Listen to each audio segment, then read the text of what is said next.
الخير. النهارده كان في موضوع مهم جدا عايزه اتكلم فيه.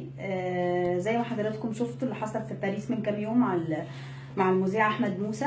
يا ريت يا جماعه اللي بيحصل دوت ما يحصلش تاني. يا ريت ما فيش اعلاميين يروحوا تاني ورا الرئيس، عشان انتوا بتعملوا مشاكل، واحنا في وقت ما ينفعش فيه اللي بيحصل دوت، ان كل شويه اعلامي اتضرب، كل شويه مذيع طالع مع الرئيس يتضرب. طب يا استاذ احمد موسى، يعني الحادثه دي حصلت برضو في لندن وحضرتك اتضربت، طب رايح كمان في باريس ورا الرئيس برضو وبتتمشى في الشارع عادي يعني، وانت مش فاهم ان في خرفان هنا كتير، وان الخرفان اي حد فيهم مستني فرصه زي دي عشان يمد ايده على حضرتك ويصور وينزل في كل مواقع التواصل يعني، ولا ايه؟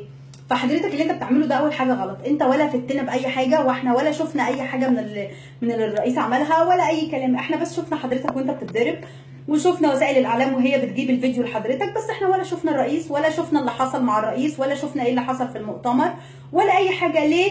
لان حضرتك احنا ملخومين باللي انت بتعمله، ملخومين بالضرب اللي انت ضربته، ملخومين بالكومنتات اللي عمالين نشوفها، ملخومين بالخرفان اللي عمالين يقولوا كل شويه الاعلاميين دولت اعلام مش عارف ايه، وعمالين يهزقوا فيكوا. هو ده اللي احنا شفناه، احنا ما شفناش اكتر من كده. فيا ريت حضرتك تبعت، لو انت عايز بقى تتابع الحدث زي ما حضرتك رايح يعني، تبعت مراسل من عندك يروح مع الرئيس. بس حضرتك ملاش لازمه ان انت تروح وتتضرب ولكل الاعلاميين اللي زيك يعني ملهاش لازمه ان انتوا تروحوا. بتروحوا ليه؟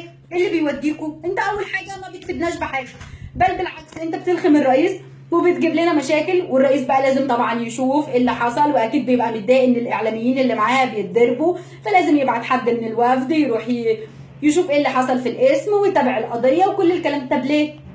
كل الرؤساء في اي حته في العالم معاهم المذيعين بتاعتهم، ولا بيحصل لهم كده ولا الكلام دوت، بس احنا عشان عندنا مشكله.